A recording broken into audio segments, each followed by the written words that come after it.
Assalamualaikum warahmatullahi Hmm. wabarakatuh. Puji syukur kita hadiratkan pada Allah Subhanahu wa taala yang dimana kita mendapatkan syafaatnya di yaumil akhir. Mendapatkan nikmat kesehatan dan nikmat kesempatan sehingga kita bisa membuat video pada hari ini.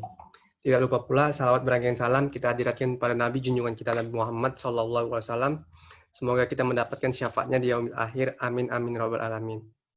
Di sini kami dari kelompok 7 akan memaparkan materi kami yang berjudul analisis perbandingan dan evaluasi buku biologi SMA atau MA pada materi sistem respirasi. Di sini saya Syekh Raja Mudin Saragi sebagai moderator dan sekaligus sebagai pemateri pertama, Febriani Putri Lubis sebagai pemateri kedua.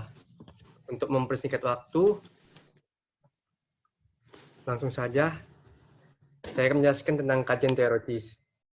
Sistem respirasi manusia merupakan suatu susunan yang sangat kompleks. Setiap sel dan jaringan yang menyusunnya memiliki fungsi dan peranannya tersendiri. Strukturnya yang begitu rumit menjadi sistem ini begitu istimewa untuk menopang kehidupan manusia.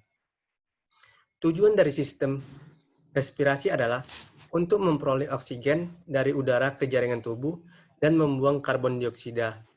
Pertukaran gas ini sangat penting. Seluruh sel tubuh membawa oksigen dari respirasi sel untuk memproduksi ATP atau energi yang dibutuhkan dan dimanfaatkan manusia untuk melakukan aktivitas sehari-harinya. Saya pemateri kedua pada Febriani Putri Lubis, dipersilakan Pak Febri, dipersilakan. Baiklah, di sini saya akan menjelaskan tentang analisis dan perbandingan isi buku. Yang kelebihan buku. Jadi, kelebihan dari buku respirasi pertamanya itu materinya ini didapatkan sangat baik, kita mudah memahaminya. Buku ini juga lengkap, jadi dilengkapi peta konsep, ada beberapa kata kunci di buku ini sehingga dilengkapi juga dengan gambar yang begitu jelas. Jadi kalau yang buku kedua ini kelebihannya itu materinya hampir sama seperti buku yang pertama, yang dipaparkan begitu jelas dan terperinci, dilengkapi peta konsep sehingga mudah dipahami. Sedangkan buku yang ketiga itu materinya dipaparkan sangat baik, jelas, dan terperinci sehingga kita mudah memahaminya.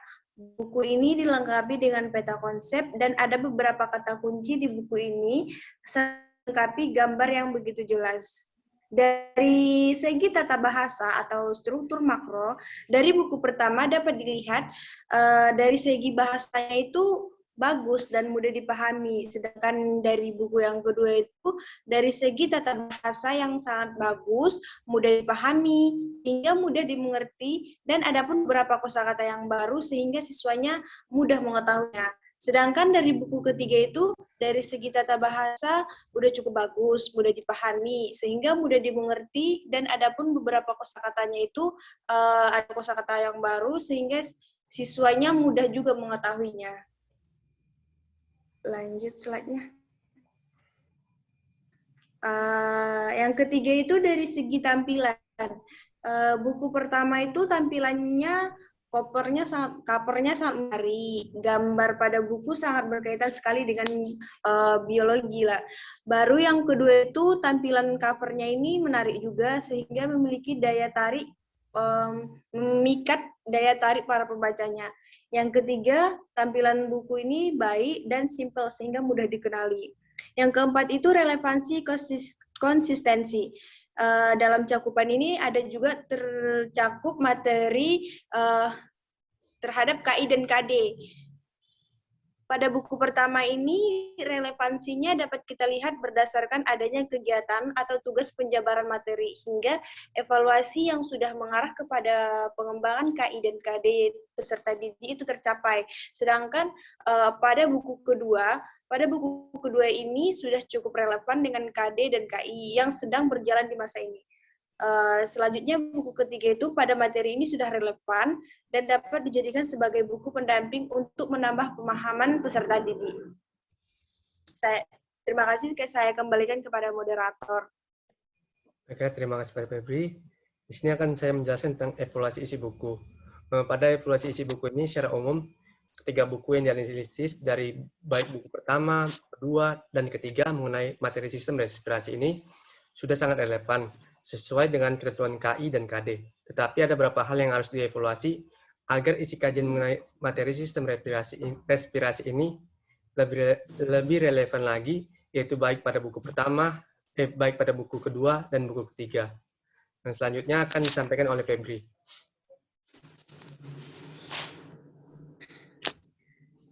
Baiklah, di sini saya akan menjelaskan tentang media pembelajaran pendukung. Adapun media pembelajaran yang mendukung sistem respirasi ini antara lain adalah Adobe Flash.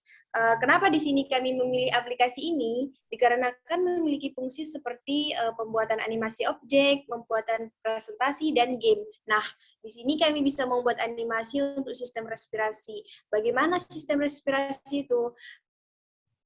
Maka kita buatlah video animasinya. Dan ada juga game. Game ini pun bisa digunakan, game mengasah pengetahuan, bisa dengan cara mendesain sedemikian rupa sehingga kita bisa belajar sekalian bermain gitu. Terima kasih, saya kembalikan kepada moderator. Baiknya, di sini saya akan menyimpulkan, berdasarkan analisis buku biologi SMA MA, materi sistem respirasi, maka dapat disimpulkan bahwa buku sebagai bahan ajar dibuat berdasarkan ketentuan kompetensi apa yang akan dicapai peserta didik dalam belajar materi tersebut. Oleh karena itu, buku ajar sebaiknya memiliki relevansi, konsistensi, dan kecukupan materi ajar yang baik dan sesuai. Mungkin hanya itu saja yang dapat kelompok kami sampaikan. Lebih dan kurang saya mohon maaf. Billahi taufik wal hidayah. Wassalamualaikum warahmatullahi wabarakatuh.